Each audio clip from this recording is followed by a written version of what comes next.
18 horas. Notícias de Manaus, Amazonas, Brasil e do mundo.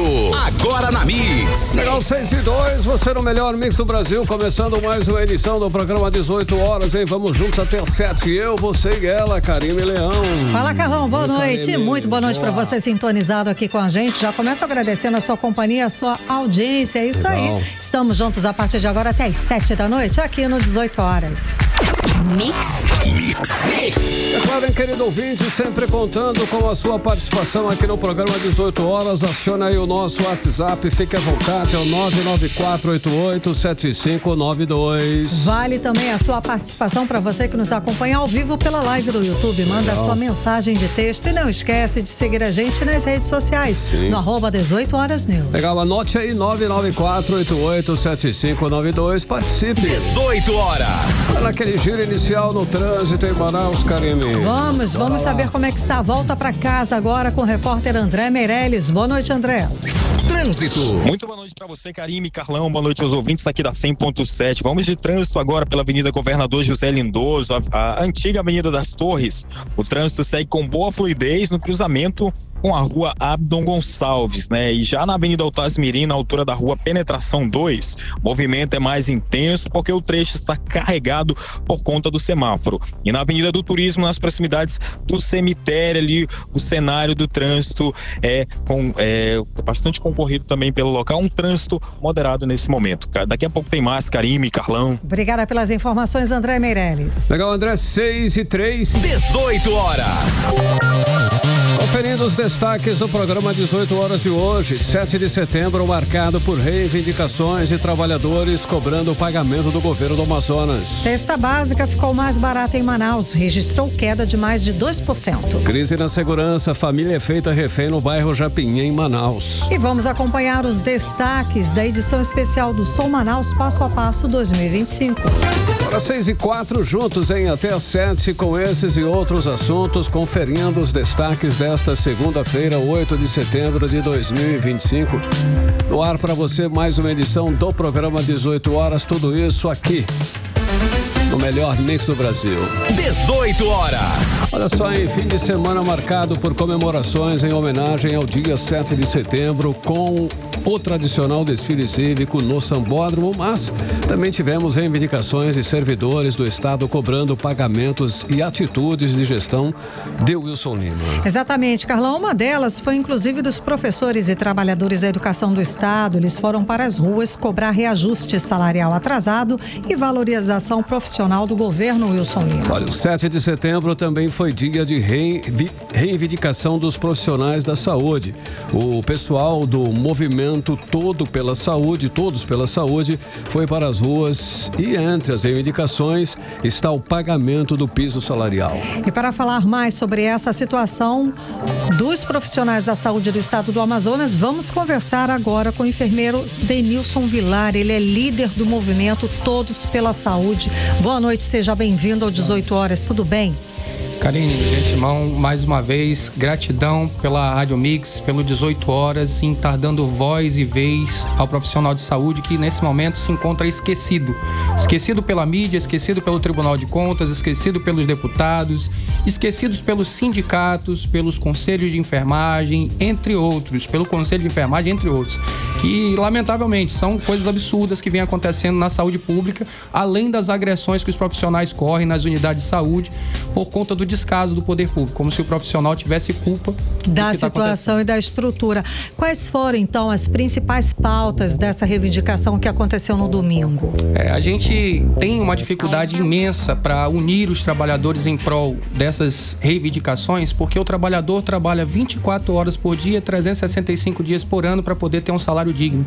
E, lamentavelmente, o governo do estado não cumpre nada, rasga todas as legislações possíveis e impossíveis que sejam favoráveis ao profissional de saúde, desde a questão constitucional de uma insalubridade até uma carga horária, né, que começou no governo Wilson Lima, eram 10 plantões do profissional de enfermagem, aumentou para 13 em conluio com o sindicato que aprovou isso, e agora vai para 15 e 16. Aí você me diz, um profissional vai para 15 e 16 plantões ao mês, um profissional que exerce carga horária dobrada para ter um salário decente, porque a gente tem um direito constitucional a 2 vínculos trabalhistas enquanto profissional de saúde, vai aumentar de 15 para 16 16 plantões e o sindicato fez o acordo em abril. E depois que a gente resolveu fazer a mobilização em setembro, quando criou volume, a movimentação, o sindicato resolveu dizer que era contra. Como pode ser contra se em abril aceitou o acordo com as organizações sociais de bilhões do governo Wilson Lima? Agora então, vamos voltar. Era de 10 plantões por mês. Agora vai para 16. 16, ou seja, mais de 50% o aumento da carga horária do profissional da enfermagem no estado do Amazonas, com o silêncio de deputados, com o silêncio de sindicato, com o silêncio de conselhos, que infelizmente são omissos e são responsáveis por todo esse caos vivido, não só pela população, que depende desses profissionais para um bom atendimento e não tem como ter um bom atendimento nessas condições, quanto os deputados, né? Também a responsabilidade deles, que deveriam fiscalizar, legislar, defender uma carga horária decente e o cumprimento das leis em favor desses profissionais, que são a principal engrenagem do SUS. Diga-se de passagem, Karine, tive a oportunidade de falar com o governador Wilson Lima pessoalmente dentro do Platão Araújo em uma de suas visitas, e ele deixou bem claro que ele não está preocupado com a principal engrenagem do SUS, que é o trabalhador. Ele está preocupado com a população. Aí a preocupação dele com a população é aquela que a gente já acompanhou. Água, chuva dentro do Hospital da Criança na Cachoeirinha, chuva agora dentro do hospital. Falta de energia. Essa é a preocupação dele. Não, mas assim, se a pessoa não tem, se a gestão não tem preocupação com o profissional da saúde, como é que ele vai ter preocupação com a população que recebe o serviço desse profissional da saúde? Serviço, né? Não tem coerência essa afirmação, não há coerência nessa afirmação. Só existe uma coerência, Karine. 1 bilhão para a organização social. Precariza para terceirizar. Precarizar para terceirizar é a ordem do dia no governo Wilson Lima desde o início da sua gestão, composta de diversos empresários, que é quem manda e desmanda junto com deputados dentro da Secretaria de Saúde. A secretária Nayara Maxud não tem autonomia para nada. Não tem autonomia para nada, porque ela, como enfermeira concursada, não deveria estar defendendo ou apoiando a terceirização da mão de obra na saúde pública. O fim do profissional de carreira na saúde do estado, ou seja, a população nunca vai ter um profissional experiente para atender o seu familiar, sempre será trocado como se fosse um copo descartável, sem experiência nenhuma para atender o seu familiar, e quanto mais barata a mão de obra, melhor para o governo e pior para o trabalhador e a população que sofre nos hospitais públicos. Ainda existem muitos profissionais com salários atrasados, querido? Graças aos movimentos que a gente vem realizando, que a gente acredita que é o principal instrumento de mudança da sociedade, é a mobilização popular. A gente tem feito, com muitos ou com poucos, a gente tem feito essas mobilizações justamente para incomodar o governo. Nos últimos anos, a gente tinha mais de 5 mil trabalhadores, mais de 20 empresas. A gente questionou, fez 5 ações na Assembleia, acabamos com 3 sessões plenárias, denunciamos no Ministério Público, denunciamos na Polícia Federal, Ministério Público Federal, fizeram matéria contra mim, como sempre, portais, blogs e mídias aliadas ao governo, que não tem compromisso com a sociedade, lamentavelmente, tentam denegrir a imagem de quem salva a vida, de quem luta pela vida das pessoas, e não ajudam a mostrar a realidade, que é uma criança de 27 dias, como foi o caso no Platão Araújo, morrendo por falta de pediatria no Platão Araújo, que ao invés de aumentar o atendimento pediátrico, ao invés de aumentar os médicos nos SPAs, nas UPAs, ao invés de construir mais hospitais, mais UPAs, com R$1 bilhão eu construiria pelo menos 10 UPAs na cidade de Manaus, como foi prometido pelo presidente da Assembleia quando foi candidato a prefeito pela cidade de Manaus. E até agora o que a gente vê é redução de médicos nos hospitais públicos, nas unidades de saúde. O SPA do Galileia foi reduzido a quantidade de médicos e, lamentavelmente, a população não sabe do que vem acontecendo, porque a mídia não expõe isso, não dá evidência para isso, e quem sofre é o trabalhador, que no final é agredido porque o popular está esperando 4, 5 horas. Com menos médicos, maior é a espera, Não se faz concurso público, já vai para 8 anos de mandato, definitivamente não quer fazer concurso público, quer ganhar dinheiro em cima do suor do trabalhador através da terceirização da mão de obra, não estão felizes em sucatear os hospitais com obras superfaturadas que não acontecem, agora eles querem sucatear nossa mão de obra, terceirizando, dando para o empresário pagar o profissional de saúde uma miséria de salário. Para repassar, agora a gente sabe também que além da falta de pagamento, a gente sabe que ainda existem empresas com repasses atrasados e que existem profissionais que trabalham na saúde pública do estado do Amazonas que está, sim, com salários atrasados, trabalhando sem receber. Além desse cenário, a gente recebe também muita denúncia a respeito da falta de estrutura. hoje recebemos um vídeo de uma situação no João Lúcio inundando. Vamos conferir as imagens. Para você que nos acompanha, a gente está vendo água escorrendo, descendo as escadas e as pessoas, né? Aquela chuva, né, hoje. Exato, a equipe da limpeza tentando escoar, tentando secar, um verdadeiro caos, né? Num hospital, dentro do hospital público, dentro. E a gente está falando e a gente está mostrando. Bom, nós estamos aqui, por favor, nós cumprimos o nosso papel. A mídia que joga com o governo, vocês estão sempre de parabéns. Obrigado pelo apoio. Imagina, muito obrigada. E essa situação foi novamente no João Lúcio, em um hospital de alta complexidade, que inclusive nós denunciamos aqui, mostramos a denúncia também da falta de energia que aconteceu na semana passada, não é isso? Então, essa é a situação do João Lúcio e das outras unidades que já foram terceirizadas. Vamos lá. Falta de energia, Platão Araújo diversas vezes, João Lúcio, 28 de agosto, agora recente, depois da terceirização com a organização social, ou seja, R$1 bilhão no 28 de agosto, não deu para comprar um gerador que entre automaticamente para salvar a vida da gente. É lamentável tudo que vem acontecendo aos olhos do Tribunal de Contas, aos olhos do Ministério Público, aos olhos de 24 deputados, onde se a gente tem 4 que se preocupa, é muito, né? Aos olhos de sindicatos e conselhos calados diante do caos, e 1 bilhão para o 28, 1 bilhão para o Instituto da Mulher, 1 bilhão para o Platão, 1 bilhão no João Lúcio e provavelmente 1 bilhão no Joãozinho. E redução no atendimento. Vão para 8 anos de mandato sem construir um hospital, sem conseguir entregar o Hemoan. A gente precisa organizar essa bagunça que está no estado do Amazonas e, lamentavelmente, a gente só vai conseguir organizar quando a gente tiver fora do jogo político os empresários inescrupulosos e deputados inescrupulosos que lucram com a desgraça do povo no estado do Amazonas. E na sua opinião, na sua vivência, nas suas observações, como estão esses hospitais administrados pelas organizações sociais? Os problemas aumentaram? Como é que está essa situação, de um modo geral? Onde houver visão de lucro, a vida das pessoas vai ficar em segundo plano, Karime. Lamentavelmente. O 28 de agosto está aí. Já foi terceirizado, já está uma organização social, faltou energia. E até poucos dias, não sei se você viu, tinha alguém querendo se jogar lá do terceiro andar. Um paciente se jogando em desespero do terceiro andar.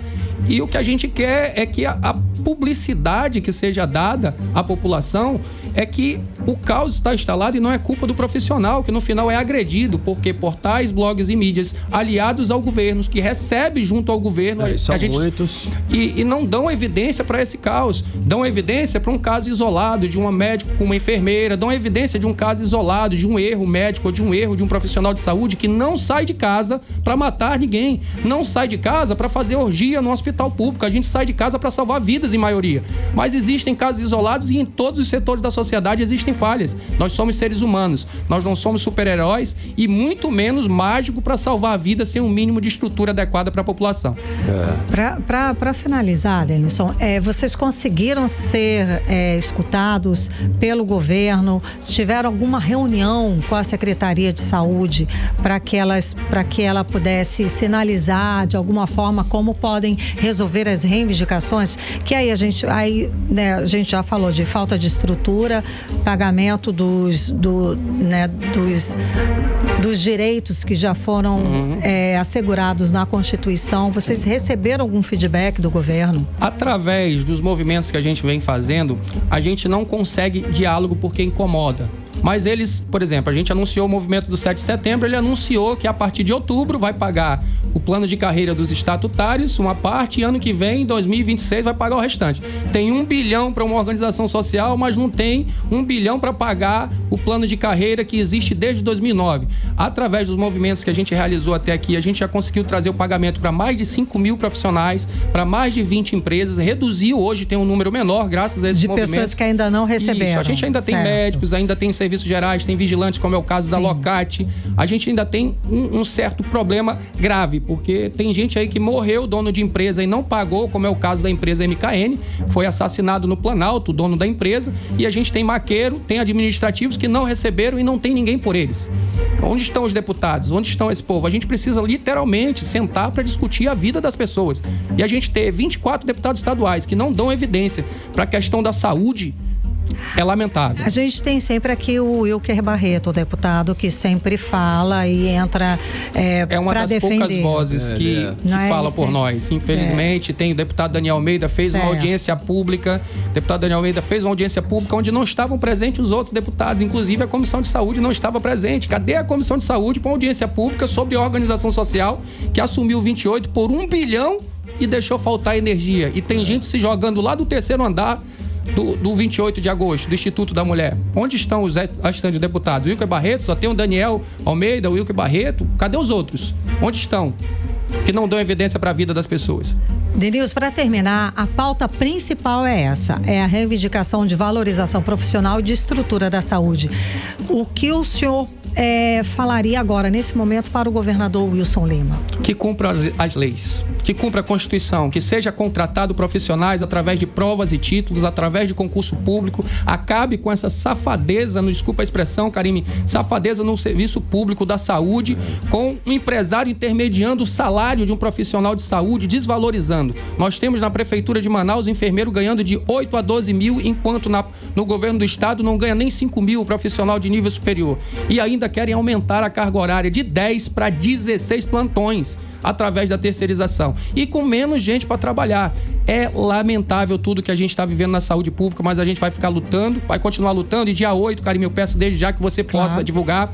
Dia 8, a próxima caminhada é dentro da Assembleia, todos os servidores, 3.000 técnicos, existe possibilidade de exoneração com a terceirização avançando. 3.000 técnicos de enfermagem, 1.700 enfermeiros podem passar Natal e Ano Novo desempregados com essa nova avanço, com esse novo avanço do governo Wilson Lima, que é a terceirização através de organização social. Esses profissionais já foram contratados inadequadamente, de forma errada, burlando a lei através de uma Assembleia Legislativa conivente com tudo isso, e a gente tem pouco tempo para tentar salvar esses 3.000 técnicos e que o governo faça concurso público, cumpra o mínimo necessário, como a prefeitura vem cumprindo. Fez concurso público, está cumprindo o plano de carreira. Eu sou servidor do município, está cumprindo as datas bases, ampliou a atenção básica em mais de 100%. A gente tinha 40% de atenção básica, hoje a gente tem 80 e poucos %.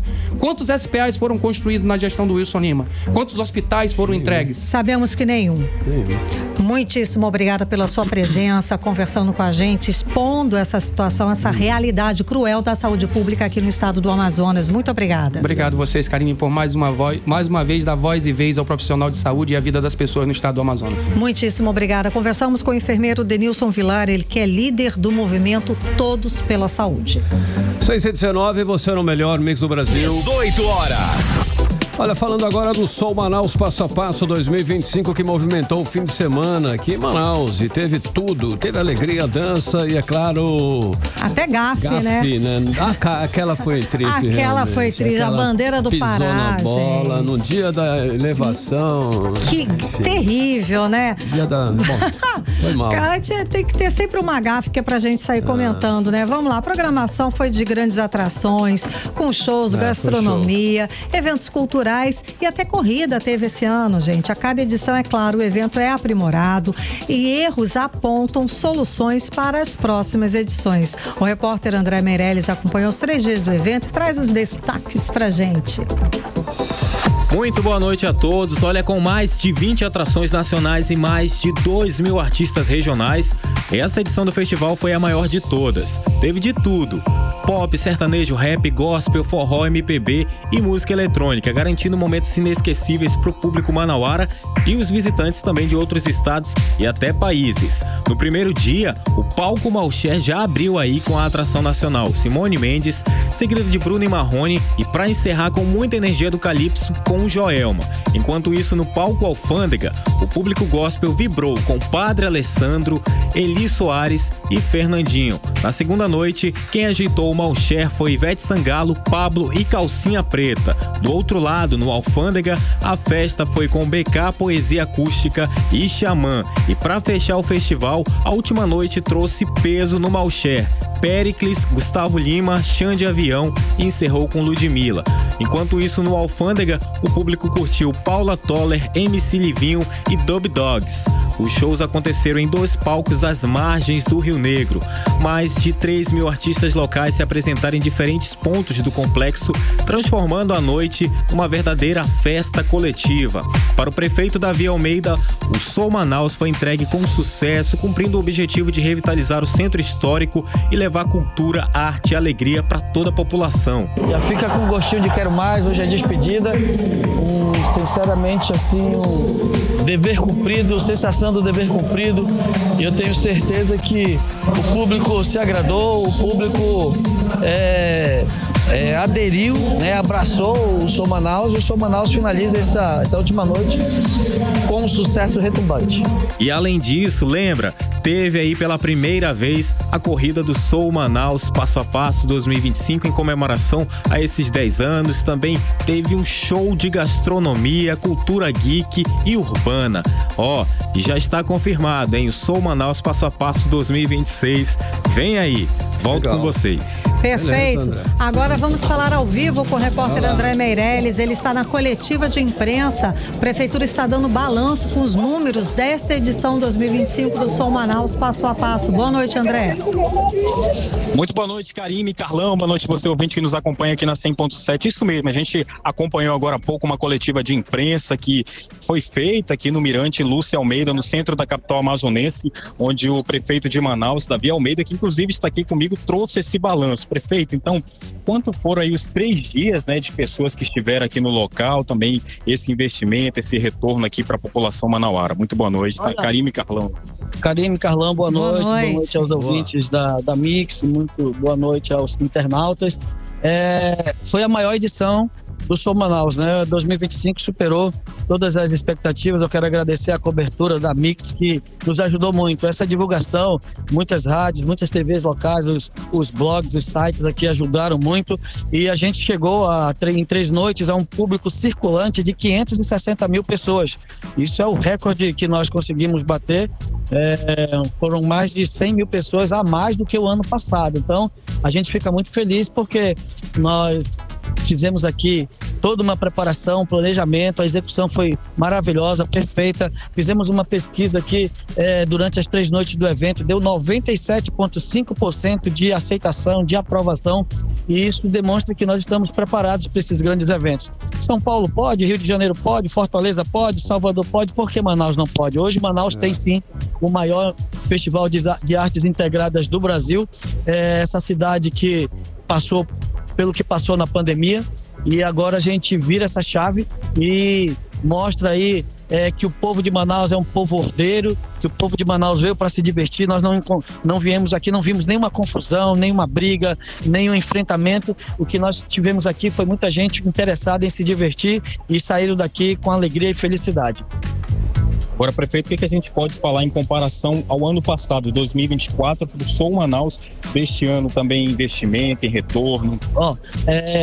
Foram 220 mil pacotes de alimentos arrecadados, né? 560 mil pessoas. O evento custou aí algo em torno de 34 milhões. Nós conseguimos 34 milhões, 9 milhões de patrocínio. Saiu o custo para a prefeitura aí entre 23 e 24 milhões de reais. Inclusive, saiu mais barato para a prefeitura esse ano do que o ano passado. Ano passado foram 36 milhões de gasto total, com 3 milhões de patrocínio. Então nós tivemos aí diminuído os investimentos da prefeitura, mesmo aumentando a estrutura do evento, contratando mais artistas, e tanto é que o resultado fala por si só. Então o recurso da saúde é da saúde, da educação é da educação, e o da cultura é da cultura. Então nós estamos fazendo justiça cultural com pouco recurso que a gente tem, de dar à população da cidade de Manaus um espetáculo tão grandioso como esse. Agora, para encerrar, prefeito, a gente quer saber, Sou Manaus Passo a Passo 2026, tem algum spoiler, alguma coisa já que possa falar? Olha, nós já fizemos alguns contatos, viu? E não esperem para 2026 menos do que vocês viram em 2025. Nós estamos aqui, vamos fazer algumas modificações na área do evento, que ficou pequena, né? Ficou pequena. Nós vamos aí querer ampliar em pelo menos mais 25 mil lugares aqui. Vamos colocar arquibancada, uma ferradura de arquibancadas aqui, aumentar a área do espetáculo, e sem dúvida alguma proporcionar um espetáculo de qualidade para quem venha participar no ano de 2026. Temos muitas expectativas positivas. E vem o palco Palco Mirante, é verdade? Agora o Palco Malché passa a se chamar Palco Mirante, né? Bem em frente ao Mirante, o palco vai se chamar agora Palco Mirante. Nós temos o Palco Alfândega, que é uma homenagem ao prédio da Alfândega, e o Palco Mirante vai ficar uma homenagem ao Mirante Lúcio Almeida, que está aqui no centro. Ok, muito obrigado. Tanto aí, Karime e Carlão, a gente conferiu a fala agora aqui ao vivo do prefeito de Manaus, Davi Almeida. A gente volta com vocês no estúdio. Muito obrigada pelas informações, André Meirelles. 6h26, você no melhor Mix do Brasil. Participe conosco às 18 horas, 994887592, nas redes sociais, no @18horasnews. 18 horas. Política.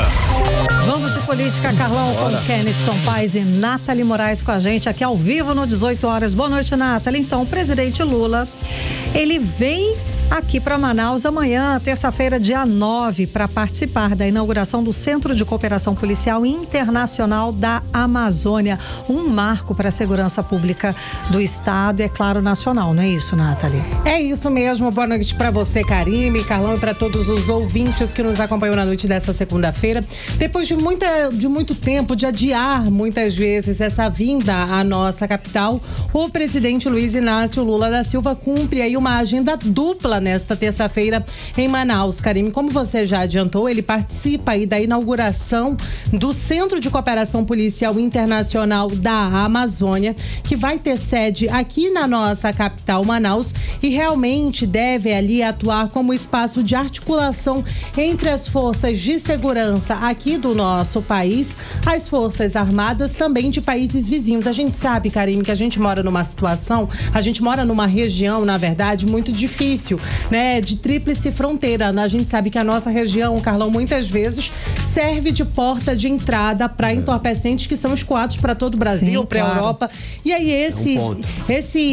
essa inauguração é crucial para que a gente possa manter a segurança e principalmente o monitoramento nessas áreas aí de fronteira. E aí o presidente vem a Manaus, ele não vem sozinho, ele vem acompanhado aí de vários ministros, e além disso, ele deve participar aí da inauguração, da entrega, na verdade, da Infovia Cabo Fluvial também, que deve conectar aí Manaus à cidade de Boa Vista, em Roraima. Isso daí, Karime, vai trazer uma melhoria na conectividade para mais de 400 mil pessoas que vivem aqui na nossa região. É uma internet subaquática, é uma nova modalidade que deve beneficiar todo e melhorar, otimizar o sinal de internet aqui na nossa região, que a gente sabe que não é lá dos melhores, né? E aí o presidente deve acompanhar essa inauguração aí, que vai ser numa balsa aqui no Rio Negro, esse processo de lançamento de cabo de fibra ótica. E aí é esperado que ele fique aqui mais ou menos até o fim do dia, deve cumprir toda essa agenda. Está previsto que ele chegue a Manaus por volta das 9 horas da manhã, deve ser recebido ali por alguns apoiadores, e ele já segue aí para esse evento de segurança pública. E é claro que a gente vai estar de olho em toda essa movimentação, afinal de contas, não é todo dia que a gente recebe um presidenciável na nossa capital. Presidente da República, sem dúvida. Quem passa, apoiadores do ex-presidente Jair Bolsonaro se reuniram no calçadão da Ponta Negra em Manaus pedindo anistia aos condenados pelos atos de 8 de janeiro. Ao mesmo tempo, teve ato da esquerda no centro da cidade. Como esses movimentos impactam o cenário político local e, é claro, nacional? Oi, Carlão, muito boa noite para você, para Karime, para todos que acompanham a gente aqui no 18 horas da Mix. De fato, essas manifestações do último domingo, Carlão, elas mostraram um cenário um pouco curioso. Para você que nos acompanha pelo YouTube, vai poder ter acesso aos vídeos dessas manifestações, principalmente a do centro de Manaus, que a gente vai falar primeiro, que foi esse movimento levado pela esquerda, né, que foi para fazer essas manifestações lá na Avenida Eduardo Ribeiro, que tinha ali a chamada Povo Independente é Povo Soberano, e reuniu ali sindicatos, movimentos sociais, partidos progressistas e também lideranças religiosas no centro da cidade. Esse grupo, ele saiu da Praça da Polícia e caminhou até a Avenida Eduardo Ribeiro, levando a pauta mais ampla, que vai de direitos ali sociais até a defesa à soberania nacional. E todos eles, Carlão, eles enfrentaram muita resistência em relação ao número de apoiadores. Só que pelos vídeos que foram divulgados através das redes sociais, eu fui a fundo para tentar verificar as imagens do centro de Manaus não foram divulgadas muitas imagens de lá, apenas um vídeo divulgado pelo ex-deputado Marcelo Ramos. No entanto, já da Ponta Negra já tivemos imagens mais divulgadas a respeito sobre esse movimento. E o fato é, Carlão, que os dois movimentos, eles tiveram uma quantidade não tão grande assim, não tão alta assim como em outros períodos. A gente separou primeiro um trecho da fala de Marcelo Ramos sobre o que ele falou durante o discurso nesse ato pró-esquerda. Vamos ouvi-lo. E é por isso que eu não tenho dúvida de que daqui por diante nós só teremos o crescimento do nosso projeto do presidente Lula. E nós teremos em 2026 uma reeleição histórica, porque o Lula vai ganhar a 6ª eleição nesse país. E é claro que esse é um movimento que tem o pensamento mais voltado à esquerda, que apoia o governo federal e já tem essa expectativa para que o Lula venha para poder se reeleger novamente no próximo ano. E do lado da direita, é claro que também tem um principal opositor nesse momento de que Marcelo Ramos tem voltado à ativa, é o Alberto Neto. Vamos ouvir o que ele falou lá na Ponta Negra. Em 7 de setembro chegou a hora de convocar a nossa nação para ir às ruas, para tirar novamente o PT do poder, para tirar aquele ditador que está na Suprema Corte, para salvar novamente o nosso Brasil. Apesar das pautas serem diferentes, né, de cada um deles ter pautas diferentes, o objetivo é o mesmo: salvar quem está ali, quem eles apoiam. No caso da esquerda, permanecer dúvida. Que o Lula permaneça no poder, né? Sim. A ideia é que ele permaneça no poder. E do caso do lado direito, os apoiadores querem a anistia para que Bolsonaro consiga ressurgir das cinzas e se candidatar às eleições no ano que vem. Obrigada, Kenneth. Nathalie, o ex-ministro da Previdência Social, Carlos Lupi, prestou depoimento nesta segunda-feira na Comissão Parlamentar Mista de Inquérito do Instituto Nacional de Seguro Social, lá no Senado. Bom, vamos lá. Ouvir Lupi, que esteve à frente aí da pasta de 2023 até agora, maio de 2025, é um passo imprescindível para essas investigações, não é isso? Então, Karime, o Carlos Lupi, ele está sendo ouvido ainda, tá? Ele está sendo interrogado, ele está participando aí desse depoimento, ele está sendo interrogado, né? Participando da comissão de inquérito do INSS, e ele realmente é um dos nomes mais aguardados, mas ele já começou ali o seu depoimento dizendo que ele não tem participação em irregularidades ou qualquer tentativa ali de acobertar associações que tenham sido feitas, a gente pode dizer assim, é um dos maiores rombos no INSS que a gente viu nos últimos tempos. Eu não sei nem se já teve um escândalo tão grande como esse, né? E aí, inclusive, o ex-ministro já começou ali dizendo que ele estava ali para responder toda e qualquer tipo de pergunta. Ele reforçou que, de toda forma, ele não está sendo investigado formalmente, que ele está ali porque ele sabe da importância de estar prestando depoimento para a sociedade como um todo nesse momento tão importante, mas ele sabe também que a CPMI do INSS é uma arma para a oposição atacar o governo Lula, que é o seu aliado, né? Então, assim, é uma situação muito delicada. Ele já está sendo ouvido por mais de 2 horas, Karime, e esse depoimento ainda não tem hora para terminar, tá? E aí, só para finalizar, Carlão, a CPMI do INSS pretende ouvir aí todos os ex-ministros que passaram aí pela Previdência desde o governo Dilma, ou seja, pelo menos 10 ministros devem ser ouvidos aí para que a gente possa ter uma resposta, para que o cidadão possa entender o que foi que aconteceu dentro do INSS nos últimos anos. Ok, Nathalie. O julgamento do ex-presidente Jair Bolsonaro e de outros 7 réus no Supremo Tribunal Federal entra agora em uma semana decisiva, hein? A partir desta terça, os ministros iniciam uma votação e o que nós podemos esperar aí desse desfecho? Então, Carlão, como você bem mesmo mencionou, é uma semana decisiva para o ex-presidente Jair Bolsonaro, que volta a esse centro das atenções políticas e também jurídicas do país. O Supremo Tribunal Federal, Carlão, como você também já frisou, ele deve retomar aí nos próximos dias o julgamento sobre essa suspeita da tentativa de golpe e também após as eleições do ano de 2022. Nos bastidores, Carlão, os ministros do STF, eles mostram posições muito diferentes. Há aqueles que defendem uma postura mais rigorosa, ali como, por exemplo, no caso do ministro Alexandre de morais com base nas provas que foram apresentadas, e outros preferem já uma análise um pouco mais cautelosa, evitando qualquer tipo de decisão precipitada, até mesmo por conta do clima, né? O clima que é de muita expectativa por parte de alguns, mas também de tensão por parte de outros. As pesquisas atuais, Carlão, elas têm indicado que Bolsonaro ele segue mantendo uma base muito fiel, capaz de garantir para ele uma relevância política para o ano de 2026. É claro que isso daí a gente vê nesses movimentos que permanecem acontecendo em todo o país, mas também aponta um alto índice de rejeição, que com certeza são daquelas pessoas que fazem oposição. E o dilema é muito claro. Ele conserva ali a força junto com o público dele, que já é bastante fiel, mais próximo, só que para aquele público um pouco mais centrão ali que está indeciso, ele não consegue avançar nesse cenário. E nos bastidores políticos, ali, os líderes e aliados falam muito em articulações para poder conseguir defender a imagem do ex-presidente, mas reconhece que as estratégias têm limite, principalmente diante do avanço do processo do STF. E a expectativa é que esse julgamento ele aconteça, e dependendo desse resultado, com certeza nós teremos um impacto, seja positivo ou negativo, vai ter um impacto muito grande nas eleições do ano que vem, porque muitas pessoas dependem dele para ganhar, ou até mesmo para poder fazer um trabalho, porque até sendo opositor você precisa daquele personagem para poder ter argumento para falar. O antagonismo é importante. Mesmo claro. Bolsonaro não podendo se eleger, ainda assim ele vai ser a voz, ainda vai ser o nome, o motivo pelo qual muitos vão falar. Verdade. Muitíssimo obrigada, Kenedson Paes e Nathalie Moraes. Agora 6h37, você no melhor Mix do Brasil. 18 horas. Daqui a pouco, aqui no 18 horas, crise na segurança, família feita refém no bairro Japim, aqui em Manaus.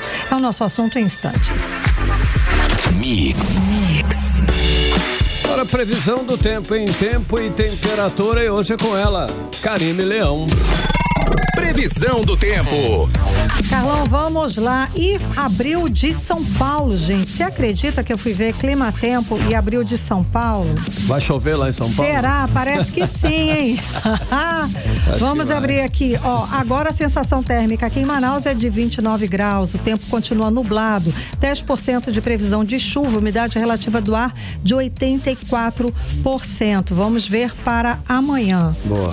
Para amanhã, a mínima prevista é de 32 graus e a máxima também não deve passar de 33 graus. A previsão é de tempo encoberto e também de chuva fraca. A previsão de chuva é de 40%. Umidade relativa do ar em Manaus para amanhã é de 77%.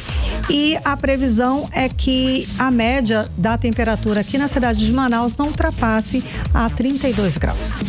Mix. Cara, me dando aquele giro no trânsito agora na volta para casa já, né? Já estamos...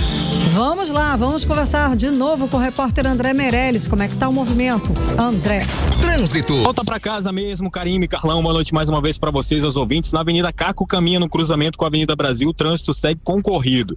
Já na Avenida Brasil mesmo, no sentido centro-bairro, o movimento é mais intenso, com o tráfego carregado e com grande número de veículos pela via. Agora, uma atualização pelos desvios do centro pela capital amazonense. Nesse momento já está tudo normalizado, Karime, Carlão.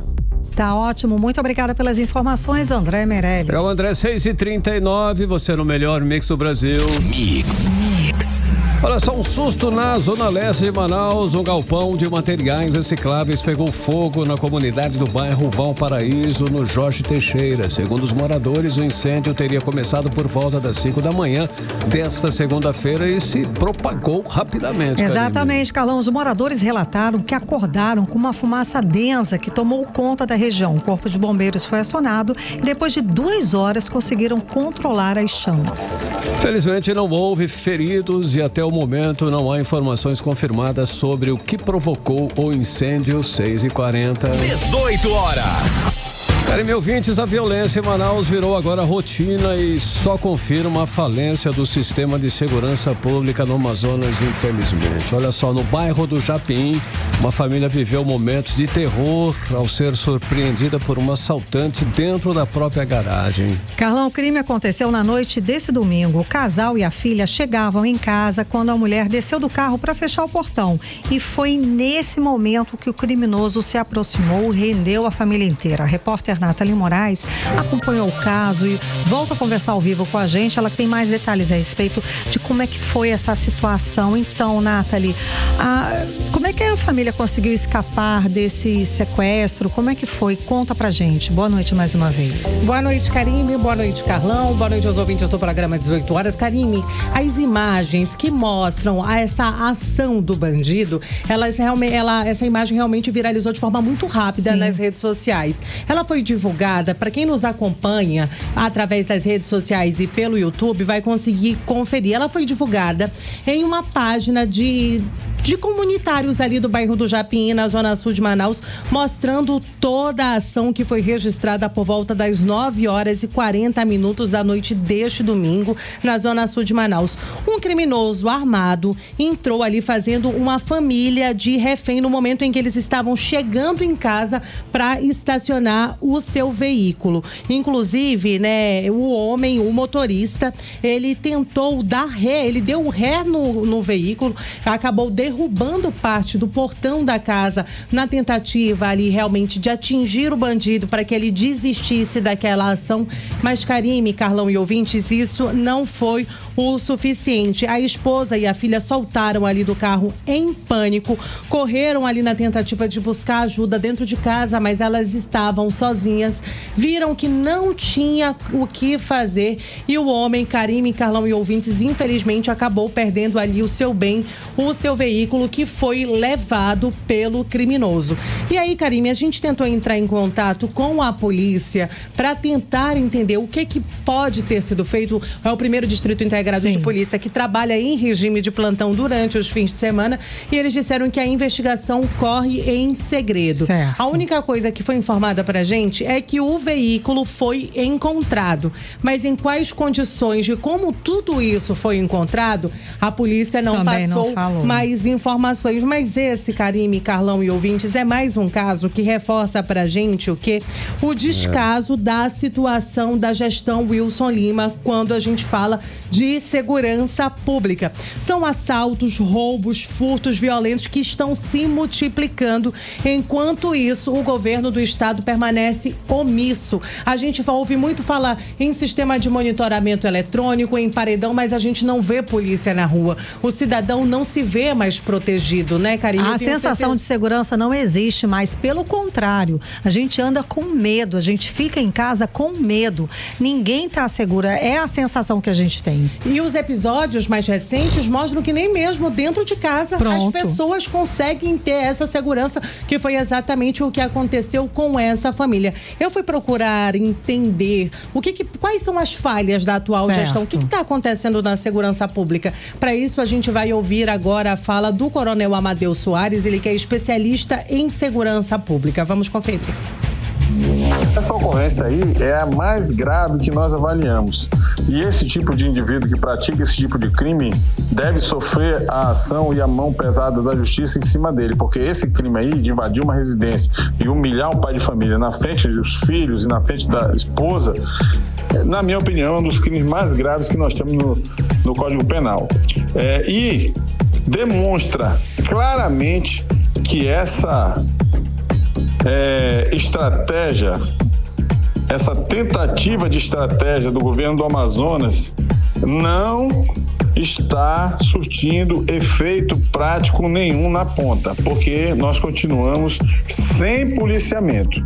A tecnologia é muito boa, mas não tem força humana para colocar nas ruas, para patrulhar a cidade devidamente, de forma setorizada, organizada, como era no tempo há 10 anos atrás, 15 anos atrás, que se fazia isso dessa forma. Então, muita propaganda, muita conversa, mas não tem policiamento na rua para proteger o cidadão que paga os impostos e que é humilhado por um criminoso dentro da sua casa, na frente da sua família, com um indivíduo armado dentro da casa por falta de policiamento nas ruas de Manaus. Esse é o quadro caótico que nós vivemos. 18 horas. Infelizmente, né, Carlão Carlão, Sim. Karime e ouvintes. A gente ouviu aí a fala do Coronel Amadeu Soares, especialista em segurança pública. Esse é mais um retrato, realmente. Isso tudo é uma consequência da falta de liderança que nós temos hoje na gestão do Amazonas, né, Karime? Enquanto os bandidos estão à soltas, infelizmente, eu, você, os nossos ouvintes que são cidadãos de bem, estamos reféns aí dessa bandidagem, da criminalidade. Muito obrigada pelas informações, Nathalie Moraes. É aquela história, né, Carlão? Mais um caso, Esse é mais um caso entre tantos que acontecem todos os dias aqui em Manaus e no interior do estado. Os números da violência só crescem, são assaltos, latrocínios, execuções, fugas em massa de presídios e o tráfico dominando os bairros inteiros. Enquanto isso, o governador Wilson Lima não apresenta soluções concretas e a Polícia Militar reclama da falta de efetivo. A Polícia Civil não tem estrutura para investigações e a população fica refém do medo sem ter a quem recorrer. A verdade é que a crise na segurança pública está cada vez pior, só não enxerga quem não quer. O amazonense não se sente mais seguro nem dentro de casa. O governo do estado parece que não quer realmente enxergar mais essa crise nessa gestão, Wilson Lima. Mix. Olha, Karime e ouvintes, parece que agora finalmente vamos ter aí uma definição sobre a venda da Amazonas Energia para o grupo dos irmãos Batistas. Carlão, pelo menos agora o grupo injetou aí quase 10 bilhões de reais para assumir a Amazonas Energia. O repórter Kennedson Paz, ele está acompanhando essa venda faz tempo e explica pra gente agora, volta a falar ao vivo com a gente aqui no 18 horas. Então, boa noite mais uma vez, Kennedson. Será que agora vai mesmo? Então, pelo menos essa é a grande expectativa, Karime e Carlão. A situação da Amazonas Energia, como vocês já mencionaram, vem se arrastando ao longo de anos com uma dívida acumulada em cerca de 12 bilhões de reais, prestação de serviço e a gente tem muita prestação de serviço sendo criticada pela população, né? Longos apagões que acontecem na cidade de Manaus, discussões sobre, de fato, terem condições de tocar a distribuidora de energia também. E agora o cenário ganhou um novo capítulo. A Amba Energia, que é braço ali do grupo JF, dos irmãos Wesley e Joesley Batista, decidiu injetar quase 10 bilhões de reais para assumir o controle da empresa. Esse acordo ele foi aprovado pela ANEEL, que é a Agência Nacional de Energia Elétrica, mas ainda depende de uma homologação judicial, já que a própria Amazonas Energia havia judicializado essa negociação. Nesse novo modelo, a Amba terá 14 anos de flexibilização regulatórias, divididos em pelo menos 3 ciclos tarifários. No primeiro, a empresa terá 100% de flexibilidade para poder ajustar a operação dela e no segundo momento vai ter ali uns ganhos que serão compartilhados com os consumidores, que é aquele estilo, a ideia tipo cashback, sabe? Onde você compra e acaba acumulando ali parte daquele valor que você pagou, que é para justamente ligar essas melhorias e também redução de perdas em relação às energias e também minimizar a quantidade de inadimplência. Já o terceiro ciclo, a distribuidora terá que cumprir metas regulatórias mais um pouco rígidas. E a expectativa é que esse aporte de 9,85 bilhões de reais sirva para poder reestruturar a empresa, quitar parte desses passivos que a empresa já tinha e também tentar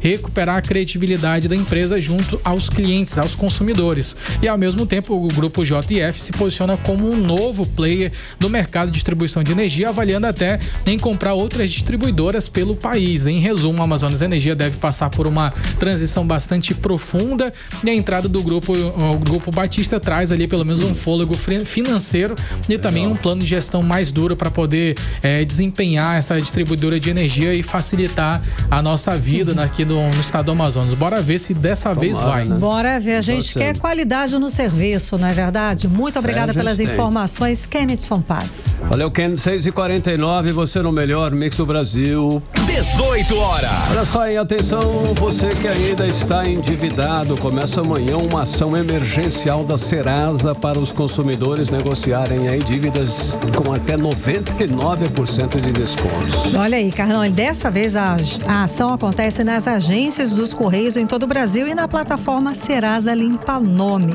Mais de 1.600 empresas parceiras devem participar e o repórter André Meirelles, ele está a par a respeito de mais essa ação do Serasa e conversa ao vivo com a gente. Tem os detalhes. Boa noite, André. Como é que a gente faz para participar? Muito boa noite para você, Karime, Carlão, boa noite aos ouvintes ligados aqui na 100.7. Isso mesmo, tem essa participação que os ouvintes aqui podem fazer no site da Serasa, que é o serasa.com.br, ou pelo aplicativo da Serasa, ou pelo WhatsApp, que é o número com DDD 11 99575 2096, DDD 11 99575 2096. E também o aplicativo permite consultar débitos, ver ofertas de descontos, negociar, escolher forma de pagamentos e fechar o acordo com Pix ou boleto, isso de forma rápida. Agora, o objetivo dessa mobilização é ajudar o consumidor também para retomar o controle das finanças, aproveitar condições especiais para regularizar o orçamento, isso tudo antes do final do ano, para chegar aí no final do ano organizado. Tudo isso tem também que ser feito com uma orientação. Por isso que a gente procurou a economista Michele Aracati, que tem algumas dicas para a gente agora. Ressalto que o consumidor precisa buscar essa renegociação de dívida de forma que a parcela ela caiba na sua renda disponível e que ele tenha condições de fazer a renegociação e quitar as parcelas que vão ser negociadas a partir aí desse momento. Então ele precisa fazer contas para ter certeza que essas parcelas elas podem ser pagas com o passar dos meses, né? E que ele não volte a fazer outras dívidas ou mesmo ficar inadimplente. 18 horas. Então tá aí, a gente conferiu a fala da economista Michele Aracati, dando essas dicas aí, então já sabe, né? Amanhã, cerca de 6 mil agências dos Correios vão aí receber esses consumidores interessados em negociar as dívidas que tem descontos de até 99%. Então vão lá, serasa.com.br, ver se tem alguma dívida ali que já é possível também negociar, Karime, Carlão. Muito obrigada pelas informações, André Meirelles. Eu, André, 6h52. 18 horas. Olha só, em boa notícia para o nosso bolso, Karime, ouvintes, o valor da cesta básica em Manaus registrou queda de 2,6% em agosto, na comparação com o mês de julho. Agora soma um total aí de R$ 657,22. Carlão, e com isso, Manaus ficou entre as 10 capitais mais baratas do Brasil, mas ainda assim o trabalhador precisou pelo menos no mês de agosto, comprometer 46,81% do salário mínimo para comprar a cesta básica. Odneia Araújo tem mais informações a respeito desse levantamento. Boa noite, Odneia. Em Manaus, o preço da cesta básica deu uma trégua no mês de agosto e ficou 2,6% mais em conta, de acordo com o DIEESE e a Conab. O valor chegou a R$ 657,22, colocando a capital entre as 10 mais baratas do Brasil.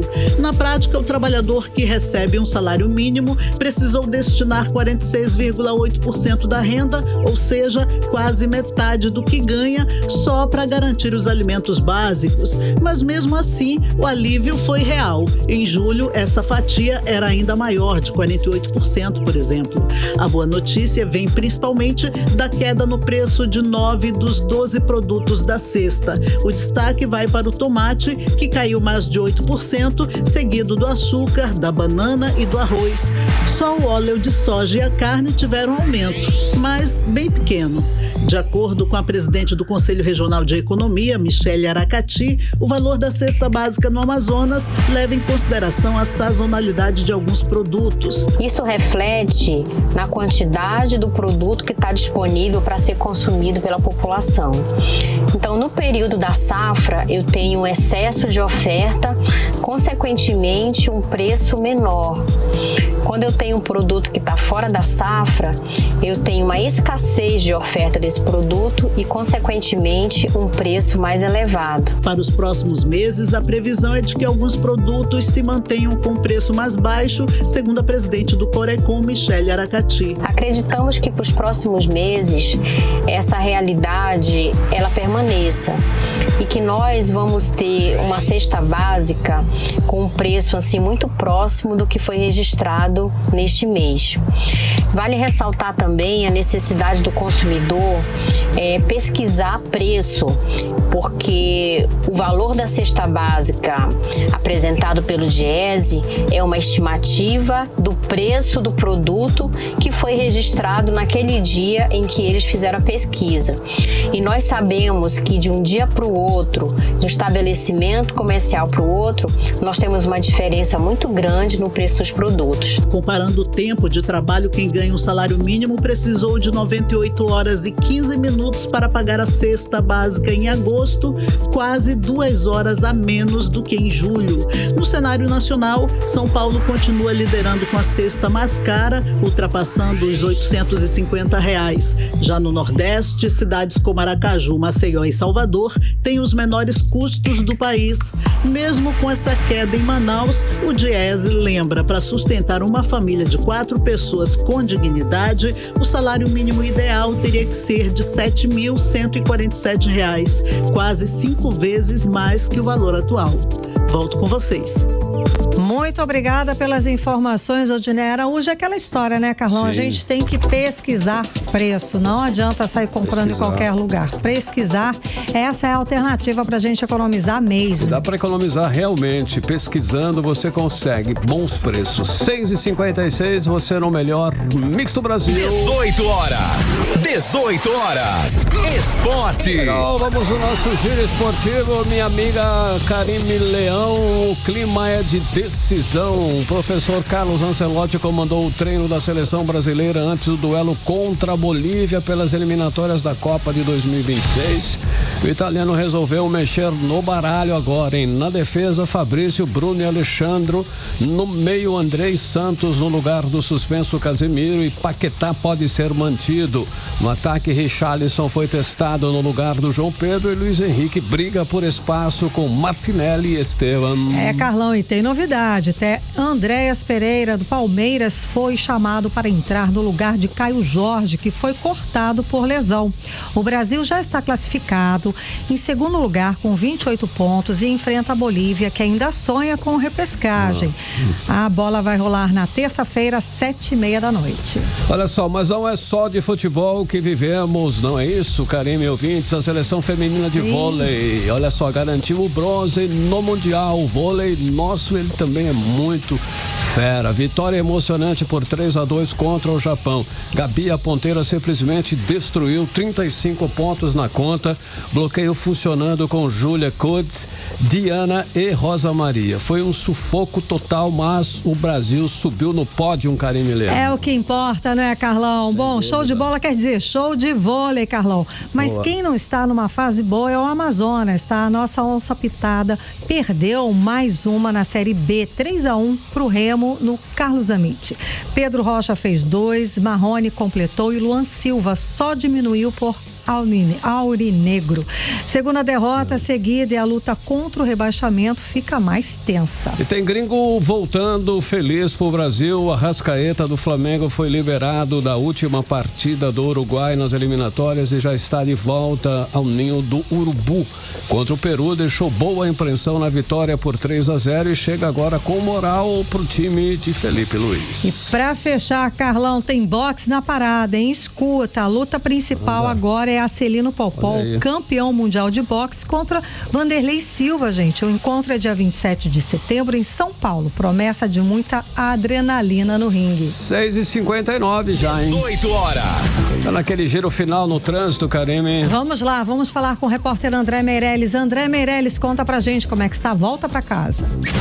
É na Avenida Humberto Calderaro, antiga Paraíba, o trânsito segue carregado desde o Shopping Manauara até a região próxima ali do CSU Parque 10. Os motoristas devem ter paciência ao percorrer esse trecho, pois o fluxo de veículos ainda nesse horário é intenso, mas já vai acalmando mais. Karime, Carlão, até amanhã. Até amanhã, André Meirelles. Obrigada pelas informações. Legal, André, 6h59. 18 horas. Seguimos direto para o Editorial 18 horas. Editorial 18 horas. Olha, a inauguração amanhã em Manaus do Centro de Cooperação Policial Internacional da Amazônia é de extrema importância, sim, para o Amazonas. A presença do presidente da República no evento é a prova dessa afirmação. O centro promete promover a colaboração entre os países e os estados brasileiros que compõem a Amazônia Legal no combate ao crime organizado. E o objetivo é o enfrentamento de crimes ambientais, tráfico de entorpecente, armas e pessoas.